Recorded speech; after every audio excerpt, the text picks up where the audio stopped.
If God created Satan perfect, where did his evil come from? If God is perfect, how did evil enter the world? Where did Satan's initial desire for evil come from?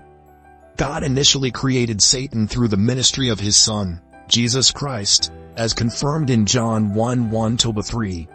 In the beginning was the Word, and the Word was with God, and the Word was God. He was with God in the beginning. Through him all things were made. Without him nothing was made that has been made. All creatures owe their existence to God, and nothing was created without him. It is important to note that all of God's creations were perfect, including Lucifer, who would later become Satan. However, like humanity, some angels also became corrupted, such as Satan. Satan's fall from grace is truly remarkable.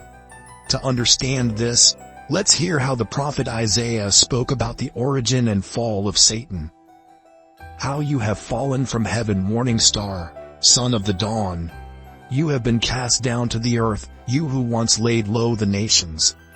You said in your heart, I will ascend to the heavens. I will raise my throne above the stars of God. I will sit enthroned on the mount of assembly, on the utmost heights of Mount Zaphon.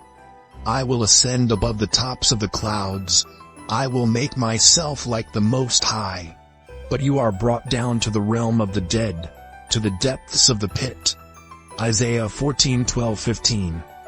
Ezekiel attempted an even more astonishing image of Satan's original state. You were in Eden, the garden of God.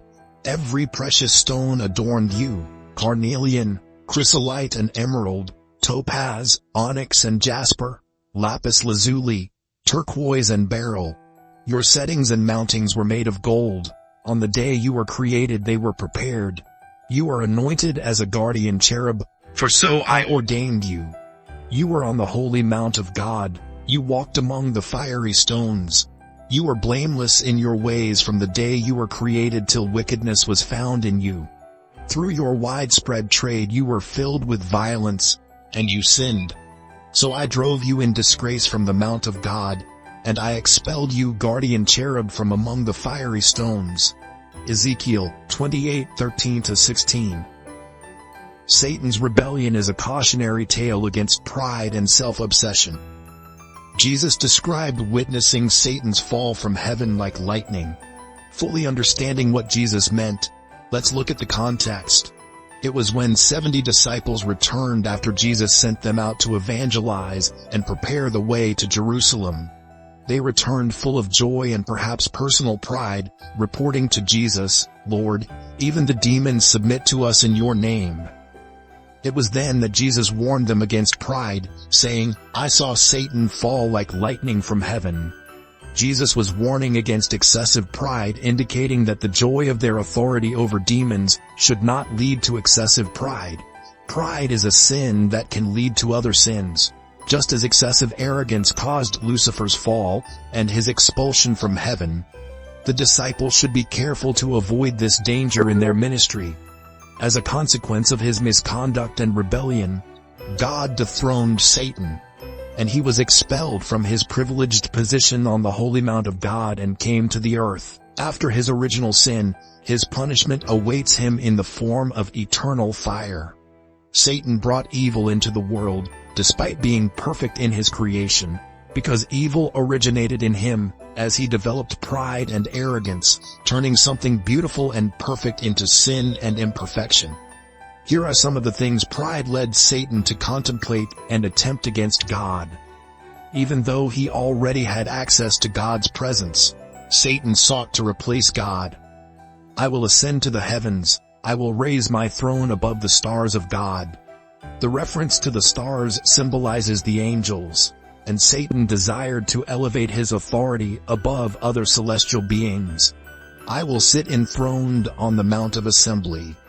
This indicates that Satan aspired to rule over all matters. I will make myself like the Most High. This statement represents the height of his self-affirmation and rebellion, showing his audacious ambition to be equal to God. Due to the rebellion caused by his pride and self-absorption, Satan's wisdom was overshadowed.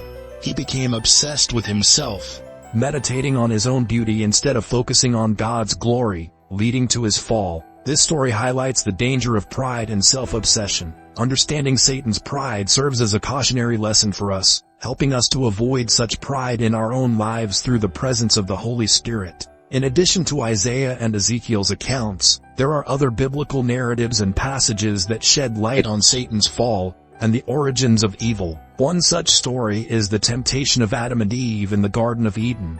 Do you remember exactly how Satan manipulated Adam and Eve? The real story is shocking. But before we tell you, we have a favor to ask. Please subscribe to our channel and like this video. It's very important. And if you can, click the blue join button to become a member of this channel. By doing so, you're helping to spread God's message. God bless you.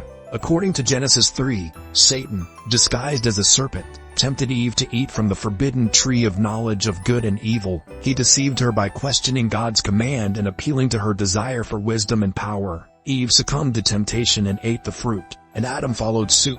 This act of disobedience introduced sin and its consequences into the world, leading to humanity's fall from grace and separation from God.